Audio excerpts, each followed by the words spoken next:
हम एक आम नागरिक हैं। अगर मोदी जी हमको चाहें तो अगर अभी बुला लेंगे, खान साहब आइए, आप विदेश नीति बड़ी बढ़िया बताते हैं, आप विदेश मंत्री बन जाइए, तो हम 6 महीने तक विदेश मंत्री बन सकते हैं। तारीफ करता है कि हमारा बुराई करता है। एक्चुअली में वो अपने बाप के होते ही नहीं, पड़ोसी की औलाद होते हैं। इससे ज्यादा सम्मान चाहिए। महिलाओं का सम्मान पूरे देश में केवल 2 लोगों ने किया, एक नरेंद्र मोदी, एक लालू प्रसाद यादव। आर्टिकल 75 पे आना था। 75 में बोला गया है अदर मंत्री, other minister, other minister, minister, others minister, अन्य मंत्री, अन्य मंत्री, अन्य मंत्री मतलब और कौन कौन सा व्यक्ति मंत्री होगा। अदर मंत्री केवल अकेले प्रधानमंत्री से तो होता नहीं है, और भी कोई मंत्री रह सकते हैं। क्या रह सकते हैं? मंत्री रह सकते हैं। तो इसमें क्या बोला गया है, देखिए ध्यान से, कोई भी मंत्री जो होता है इसको नियुक्ति करने से पहले सलाह लिया जाता है। राष्ट्र नियुक्त कौन करते हैं? किसी भी मंत्री को कौन नियुक्त करते हैं? राष्ट्रपति नियुक्त करते हैं। राष्ट्रपति उसे अपॉइंट कर देते हैं मंत्री, ठीक है। किसकी सलाह पर मंत्री नियुक्त कर देते हैं? तो भैया पहले ही लिख दिया है, राष्ट्रपति को सहायता एवं सलाह के लिए मंत्री परिषद होगा, जिसके अध्यक्ष प्राइम मिनिस्टर होंगे। तो किसके सलाह पर करेंगे? Prime minister. यानी अगर कोई मिनिस्टर है, क्या है, कोई भी मिनिस्टर है, तो उसकी नियुक्ति कौन करते हैं? प्रेसिडेंट, प्रधानमंत्री की सलाह पर। हटा भी देते हैं प्रधानमंत्री की सलाह पर। निर्मला सीतारमण इससे पहले वो थी रक्षा मंत्री, उसके बाद उनको वित्त मंत्री बना दिया गया। अब किसके सलाह पर? प्रधानमंत्री की सलाह पर। अब एक और चीज पूछता है कि कोई भी व्यक्ति कितने दिन तक बिना संसद का सदस्य बने रह सकता है? तो 6 मंथ तक रह सकता है। ये बाउंस कर गया होगा। हम एक आम नागरिक हैं। अगर मोदी जी हमको चाहें तो अगर अभी बुला लेंगे, खान साहब आइए, आप विदेश नीति बड़ी बढ़िया बताते हैं, आप विदेश मंत्री बन जाइए, तो हम 6 महीने तक विदेश मंत्री बन सकते हैं। जबकि हमारी देखेंगे तो ना हम लोकसभा के सदस्य, ना राज्यसभा के। मुखिया का तो चुनाव नहीं लड़े आज तक। संसद कहाँ से हो जाएंगे? तो हमें बनाया जा सकता है। कितने महीने के लिए? तो 6 मंथ के लिए। ऐसा हुआ भी है, ऐसा कई बार हुआ है। स्मृति ईरानी 2014 में अमेठी से चुनाव हार गई थी, वो नहीं जीती थी, बावजूद उन्हें शिक्षा मंत्रालय दे दिया गया। इसे कहा जाता है महिला सशक्तिकरण। और लोग मोदी जी पर कहते हैं कि महिलाओं का सम्मान नहीं करते हैं। इससे ज्यादा सम्मान चाहिए। महिलाओं का सम्मान पूरे देश में केवल 2 लोगों ने किया, एक नरेंद्र मोदी, एक लालू प्रसाद यादव। लालू प्रसाद यादव जी ने राबड़ी देवी को सीधे किचन से उठा के मुख्यमंत्री बना दिया।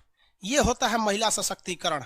अब बाकी सब लोग तो कहते हैं महिलाएं, देखते हैं, इसको बोला जाता है महिला सशक्तिकरण। अंगूठा छाप राबड़ी देवी को सीधा मुख्यमंत्री बनाया। दूसरा कोई है माई का लाल जो इतना महिलाओं के बारे में सोचे? नरेंद्र मोदी को देखिए, 12वीं पास महिला को सीधे शिक्षा मंत्री बना दिया, स्मृति ईरानी, और वो भी तब जब वो हार चुकी थी चुनाव।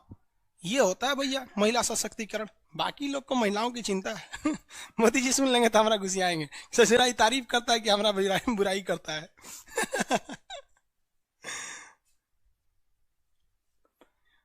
आगे देखिए, बिहार बैच का फ्री बैच भी लाना है क्या?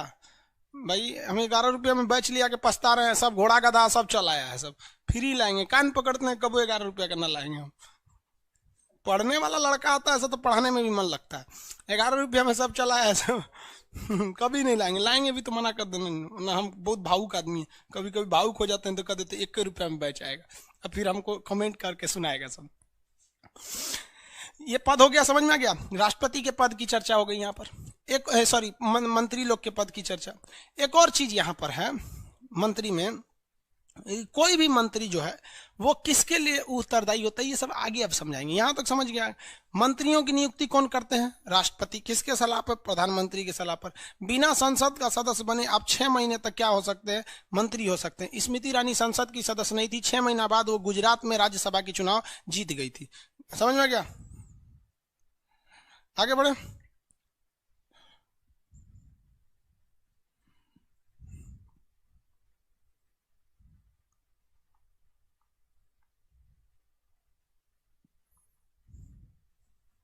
कह रहा है कि किस पार्ट में इंडिया को कहा गया है कि इंडिया एक रिपब्लिक कंट्री? अनुच्छेद 1, रिपब्लिक ऑफ इंडिया। यहां आप समझिए ध्यान से। अब इसको मंत्री परिषद क्या होता है, स्पष्ट कर दिया गया है कि राष्ट्रपति को सहायता एवं सलाह देने के लिए एक मंत्री परिषद होगा। राष्ट्रपति इसी मंत्री परिषद के सलाह के हिसाब से काम करेंगे, और नहीं तो राष्ट्रपति को लतिया दिया जाएगा आर्टिकल 61 के तहत, जिसे कहा जाता है महाभियोग। राष्ट्रपति को प्यार से लतिया देना इम्पीचमेंट कहलाता है। क्या कहलाता है? इम्पीचमेंट कहलाता है। तो राष्ट्रपति को यहाँ कहने के लिए कहा गया है कि सहायता एवं सलाह के लिए काम करेगा। असली वही होते हैं, ये केवल साइन करने के लिए होते हैं, सहायता एवं सलाह देने के लिए। आगे बढ़ते हैं लोग। देखिए मंत्रिपरिषद का अध्यक्ष कौन होता है? प्रधानमंत्री होते हैं। प्रधानमंत्री डिसाइड करेंगे किसे किसे मंत्री बनाना है। प्रधानमंत्री राष्ट्रपति को सलाह देंगे तो राष्ट्रपति नियुक्त कर देंगे। तो क्वेश्चन स्पष्ट आएगा कि मंत्रिपरिषद की चर्चा 74 में, प्रधानमंत्री की चर्चा 74 में, मंत्रियों के बारे में जो प्रोविजन दिए गए हैं, जो प्रावधान दिए गए हैं, जो अदर बातें की गई हैं, वो किसमें किया गया है? 75 में। 75 में प्रधानमंत्री की चर्चा नहीं है। क्यों नहीं है? क्योंकि यहाँ नियुक्ति में स्पष्ट बोला गया है कि मंत्रियों की नियुक्ति राष्ट्रपति प्रधानमंत्री की सलाह पे करेंगे। तो इसका मतलब पहले आप प्रधानमंत्री को बता दीजिए। तो यहाँ प्रधानमंत्री की चर्चा और मंत्रिपरिषद। मंत्रिपरिषद समझिए, जिसे इंग्लिश में कहते हैं काउंसिल ऑफ मिनिस्टर। आर्टिकल 73, देखिए ये समझ में आ गया ना। अब आर्टिकल की चर्चा नहीं, अब कॉन्सेप्ट की चर्चा है। समझ में आ गया यहाँ पे, ये मंत्रिपरिषद है। अब हम आर्टिकल इसके बारे में कंप्लीट बताना चालू करते हैं। इतना ही रहने देते हैं, इसको अच्छे से रिवाइज कीजिएगा। रिवाइज करेंगे आपको फायदा है, नहीं तो क्या दिक्कत है, अगली बैच में इससे ज्यादा लड़के आएंगे। इसलिए आप कभी भी मेहनत कीजिए। कुछ लड़के जो होते हैं ना, वो अपनी बाप का भी बात नहीं सुनते हैं। ऐसे डिफेक्टेड लड़के होते हैं। एक्चुअली में वो अपने बाप के होते ही नहीं, पड़ोसी की औलाद होते हैं। समझ में आ गया? तो आप पड़ोसी की औलाद से नहीं जीत सकते, छोड़िए उन सबको। आप अपना पढ़ाई पे ध्यान दीजिए। ये लोग केवल जनगणना के काम में आते हैं, जो उल्टा सीधा कमेंट करते हैं ना, ये कुछ बनने होने वाले नहीं, नौकरी नहीं होगी, जनगणना के काम में आएंगे, चल जाएंगे इस दुनिया से।